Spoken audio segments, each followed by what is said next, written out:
On va maintenant faire un exercice dans lequel on doit calculer un produit vectoriel dans un exercice pratique. On va faire le numéro 5 du chapitre 9.4. On a une pédale de vélo une pédale de vélo de 18 cm, donc premièrement, je vais l'écrire ici, 18 cm, à laquelle on applique une force de 60 Newton et on nous demande de calculer la norme du moment de torsion par rapport à P. Donc, il y a une force de torsion, il y a un moment de torsion qui est appliqué sur le point P ici, en appliquant une force de 20 Newton sur notre pédale de 18 cm et on nous demande de calculer quelle est la grandeur de ce moment de torsion-là.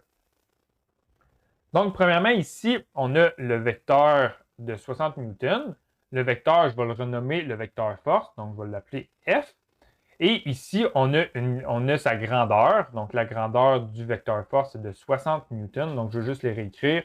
La norme de notre vecteur force, donc je vais écrire la norme de notre vecteur force, est égale à 60 Newton. Et ici, on a une pédale. Donc, la pédale, je vais le nommer le vecteur P, P pour pédale. Et dans le fond, le sens de ce vecteur-là, il part du point P et il s'en va vers l'extrémité de la pédale. Donc, le vecteur P est dans ce sens-là. Et la grandeur de ce vecteur-là, donc on a la norme. Donc, on a la norme du vecteur P qui est égale à 18 cm. Et ce qu'on cherche à calculer, c'est le vecteur, c'est le moment de torsion lorsqu'on applique la force sur la pédale. Donc, ce qu'on va calculer, c'est le produit vectoriel lorsqu'on applique la force, donc la force avec le produit vectoriel sur la pédale. Donc, on applique la force sur la pédale et on veut savoir le moment de torsion résultant. Et pour le calculer, on va retourner sur notre feuille de mémoire ici. Et lorsqu'on calcule le produit vectoriel entre deux vecteurs, ce qu'on va faire, on va faire la norme du premier vecteur multiplié par la norme du deuxième vecteur fois sinus de l'angle entre nos deux vecteurs multiplié par un vecteur unitaire perpendiculaire à nos deux vecteurs. Donc, je vais réécrire mon équation ici. Donc, ça, si on calcule ça, ça va être la norme du vecteur force multiplié par la norme du vecteur pédale multiplié par sinus de l'angle entre les deux, à laquelle on va multiplier au vecteur unitaire perpendiculaire à nos deux vecteurs. Donc, premièrement, là, on va calculer le produit scalaire entre nos deux vecteurs. Donc, si on doit écrire la grandeur de notre vecteur force, on l'a ici, c'est 60 Newton, auquel on va multiplier la grandeur du vecteur pédale, qui est de 18 cm.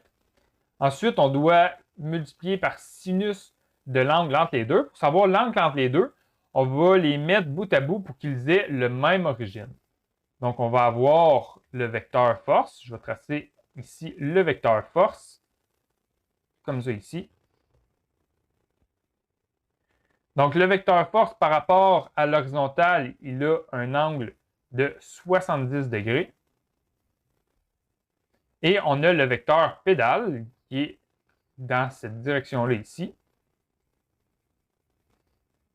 Et lui, par rapport à l'horizontale, il a un angle de 10 degrés. Donc, l'angle entre les deux, il va être de 80 degrés. Qu'on va multiplier par un vecteur perpendiculaire. Et le vecteur perpendiculaire, on va le savoir grâce à la règle de la main droite. Donc là, on part du vecteur force vers le vecteur pédale. Le vecteur force, c'est ce vecteur-là ici. Le vecteur pédale, c'est ce vecteur-là ici.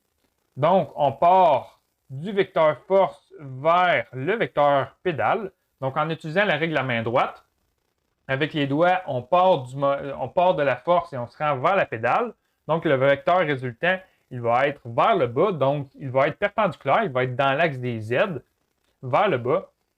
Donc là, je l'ai juste dessiné en deux dimensions, mais Dans le fond, le vecteur résultant, c'est un vecteur de 1 qui rentre à l'intérieur de la feuille vers le bas. Donc ça ici, ça va être notre vecteur unitaire. Donc ses composantes à lui, ça va être 0 en Y, 0 en X, 0 en Y et moins 1 en Z. Donc ça, si on l'écrit en termes de vecteur unitaire, ça va être égal à moins 1 fois le vecteur K. Donc ici, je vais réécrire mon vecteur unitaire comme étant moins le vecteur K.